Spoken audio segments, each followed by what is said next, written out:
The 1970s brought us some of the most iconic vehicles in automotive history, but not all of them were admired for their beauty. In fact, some of the decade's best-selling cars were also some of the ugliest designs ever to hit the roads. From quirky shapes to downright bizarre aesthetics, these vehicles captured the hearts and wallets of millions, despite, or perhaps because of, their unconventional looks. Join us as we take a fascinating journey back in time to explore the top 20 ugliest cars of the 1970s that sold like hotcakes. Discover why these visually unappealing vehicles managed to become bestsellers, defying the odds and making a lasting impact on automotive history. Number 1. AMC Gremlin. In 1970, American Motors Corporation, or AMC, unveiled a car that would become an icon for all the wrong reasons, the AMC Gremlin. With its abrupt, chopped-off rear end and bulbous front, the Gremlin looked like it had been designed in a hurry because it was. In fact, it took less than a year from conception to showroom. Its quirky, unbalanced appearance made it stand out, though not necessarily in a good way. Despite its odd looks, or perhaps because of them, the Gremlin struck a chord with buyers looking for something different. By the end of its run in 1978, AMC had sold over 671,000 units. It became a cultural symbol of the era, embodying the quirky spirit of the 1970s. Number 2. Ford Pinto. The Ford Pinto, introduced in 1970, aimed to offer an affordable and fuel-efficient car to American drivers. While it achieved this goal, it did so with a design that many found utterly bland. With its simple, almost toy-like appearance, the Pinto was anything but flashy. But the real story of the Pinto lies not just in its looks, but in its dark legacy. Infamously, the Pinto had a design flaw that made its fuel tank prone to exploding in rear-end collisions. Despite this major safety issue, which sparked a massive controversy, the Pinto sold over 3 million units by 1980. Its sales success was a testament to the affordability and practicality during an era when gas prices were soaring. Number 3. Chevrolet Vega. In 1970, Chevrolet introduced the Vega, a car that would go down in history for its troubled past. Initially, the Vega promised much with its sleek design and aluminum engine, but reality soon set in. The Vega was plagued with rust issues and engine problems that quickly tarnished its reputation. Its boxy and unremarkable design did little to inspire love from car enthusiasts. Nevertheless, the Vega's affordability and the promise of American engineering led to impressive sales, with around 2 million units sold by the time production ceased in 1977. It remains a classic example of a car that started with high hopes but was ultimately undone by its execution. Number 4. AMC Pacer. Meet the AMC Pacer, a car that looked like it came straight out of a sci-fi movie. Launched in 1975, the Pacer was touted as a futuristic car, but its design left many scratching their heads. With its unusually wide body and expansive glass windows, it earned the nickname the Fishbowl. Its designers aimed for a roomy interior and aerodynamic efficiency, but the result was a car that many found downright odd. Despite, or perhaps because of its unique appearance, the Pacer managed to sell around 280,000 units by 1980. It became a pop culture icon, appearing in movies and TV shows, and today it's remembered fondly by fans of unconventional design. Number 5. Ford Mustang II. The Ford Mustang II made its debut in 1974, marking a significant shift from its muscle car heritage. The Mustang II was smaller, more economical, and a response to the oil crisis of the 1970s. But this downsizing came with a price. The design lost the aggressive, sporty look that had made the Mustang a legend. Instead, it offered a more compact and, to many, less inspiring appearance. However, the Mustang II was exactly what the market needed at the time, emphasizing fuel efficiency over raw power. This pragmatic approach led to robust sales, with about 1.1 million units sold by 1978. It's a classic case of a car that sacrificed style for substance, finding success despite, or perhaps because of, its controversial redesign. Number 6. Chevrolet Chevette. Introduced in 1975, the Chevrolet Chevette was General Motors' answer to the oil crisis. This little subcompact was all about practicality, designed to be affordable and fuel efficient. Its minimalist utilitarian design, however, left much to be desired in terms of aesthetics.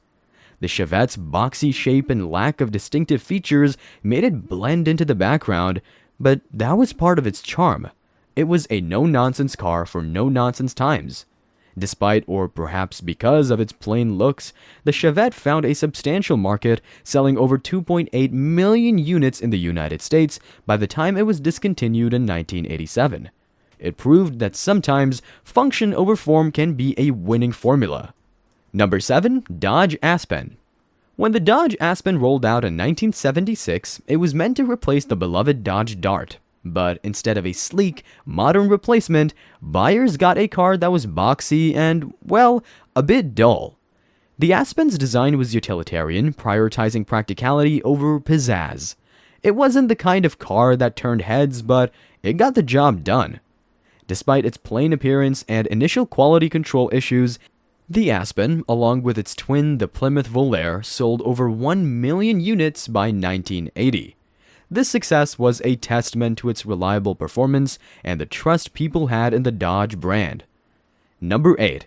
Plymouth Voyager. Launched in tandem with the Dodge Aspen in 1976, the Plymouth Voyager was almost a carbon copy, sharing the same boxy, utilitarian design. The Voyager was meant to be a practical family car, and its conservative styling reflected this mission. It was reliable and roomy, but its looks were decidedly uninspiring. Like the Aspen, the Voyager faced initial quality issues, but it managed to overcome these hurdles.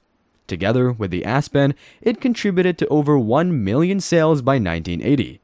The Voyager proved that sometimes a car just needs to be dependable to win the hearts of consumers. Number 9. Lincoln Continental Mark IV. The Lincoln Continental Mark IV, introduced in 1972, was the epitome of 1970s automotive luxury, if luxury meant being large and ostentatious. The Mark IV was adorned with a controversial Rolls-Royce-inspired grille and a long, sweeping body that seemed to go on forever. It was heavy and overstyled, with every inch of its design screaming opulence. Yet, this excess found a market. The Mark IV sold around 278,599 units by the end of its production in 1976. It was a car for those who wanted to make a statement, and it certainly did. Whether that statement was stylish or not was up for debate. Number 10. Ford Maverick. The Ford Maverick, launched in 1969, was Ford's attempt to offer an affordable compact car during a time when smaller cars were gaining popularity. Its design was simple, bordering on plain with no extravagant features to speak of. The Maverick was designed to be economical and easy to maintain, which appealed to budget-conscious buyers. Despite, or perhaps because of its unremarkable looks, the Maverick sold over 2.1 million units by the time it was discontinued in 1977. It was a practical choice for many families, proving that a car didn't need to be flashy to be successful. Number 11. AMC Matador. In 1971, AMC introduced the Matador, a car designed to replace the AMC Rebel. The Matador was anything but conventional. Its front end, with an odd, protruding nose, was often described as unattractive and unusual. Despite its polarizing design, the Matador offered a roomy interior and solid performance. These practical features helped it carve out a niche, especially among law enforcement agencies who appreciated its durability. By the end of its production run in 1978, AMC had sold around 401,000 units. The Matador's legacy is one of divisive styling but undeniable practicality. Number 12. Chevrolet Monza. The Chevrolet Monza hit the streets in 1975, aiming to capture the sporty subcompact market. However, its design was a bit of a letdown. The Monza's cramped interior and awkward proportions didn't scream sporty or stylish. Instead, it looked like it couldn't quite decide what it wanted to be. Despite these design missteps, the Monza offered a variety of engine options and was relatively affordable, which helped it sell approximately 731,504 units by 1980. The Monza's tale is one of a car that found success through practicality rather than looks.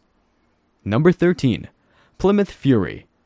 The Plymouth Fury, a nameplate with its roots in the 1950s, evolved significantly by the 1970s. The Fury of this era was a full-size car that was large, heavy, and not particularly elegant. Its design was dated, featuring a boxy silhouette that lacked the flair of earlier models. However, the Fury was known for its spacious interior and robust build, making it a favorite among police departments and taxi services. This practical reliability translated into steady sales, with several 100,000 units sold during the decade. The Fury's story is one of enduring functionality over fleeting fashion. Number 14. Buick Skylark. Revived in 1975, the Buick Skylark aimed to be a compact car that offered luxury on a budget. Unfortunately, its design was anything but luxurious.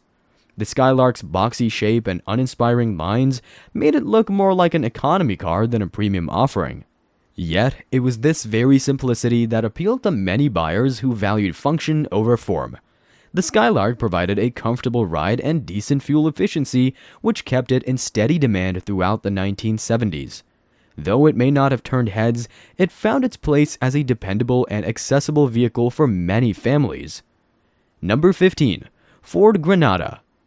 In 1975, Ford introduced the Granada, a mid-size sedan that aspired to luxury status. The Granada's design, however, were far from luxurious. Its boxy, unremarkable shape aimed to emulate European sedans, but fell short of achieving a truly refined look. Despite this, the Granada offered a smooth ride, a well-appointed interior, and a reputation for reliability.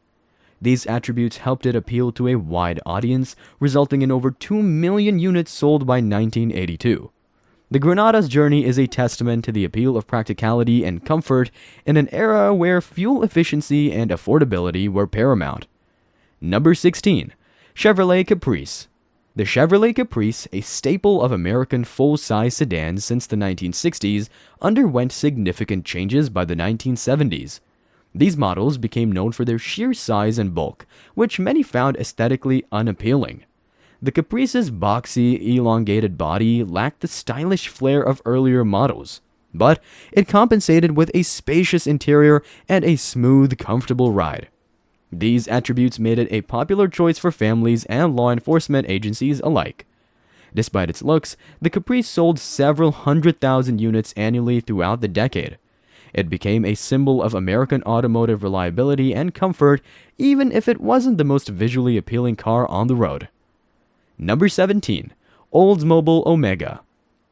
Introduced in 1973, the Oldsmobile Omega was part of a General Motors X-body platform. The Omega's design was straightforward and utilitarian, with a boxy shape that did little to excite the senses. It was intended to be a practical, compact car that offered reliability and decent performance. Despite its plain appearance, the Omega found a steady market, selling around 500,000 units during its production run. It was a practical choice for budget-conscious buyers looking for a dependable vehicle, embodying the era's shift towards economy and efficiency over style. Number 18. Mercury Bobcat. The Mercury Bobcat, launched in 1975, was essentially a rebadged version of the Ford Pinto. Sharing the Pinto's platform meant it also shared its design flaws. The Bobcat's appearance was bland and unremarkable, with a simplistic design that failed to stand out. Safety concerns further marred its reputation, but it managed to carve out a niche due to its affordability and practicality. The Bobcat sold well enough to remain in production until 1980, demonstrating that even unattractive cars could find success if they met the needs of budget-conscious consumers. Number 19. Pontiac Aztec. Though not from the 1970s, the Pontiac Aztec deserves a mention for its legendary status as one of the ugliest cars ever produced. Introduced in 2001, the Aztec's design was a confusing mix of sharp angles and clunky features, making it look like several different cars stitched together. Its odd, polarizing appearance was widely criticized, yet it found a dedicated following due to its versatility and innovative features, like a built-in tent. The Aztec sold approximately 119,000 units before it was discontinued in 2005. It stands as a testament to how bold, if unattractive, designs can still capture the imagination of a niche market.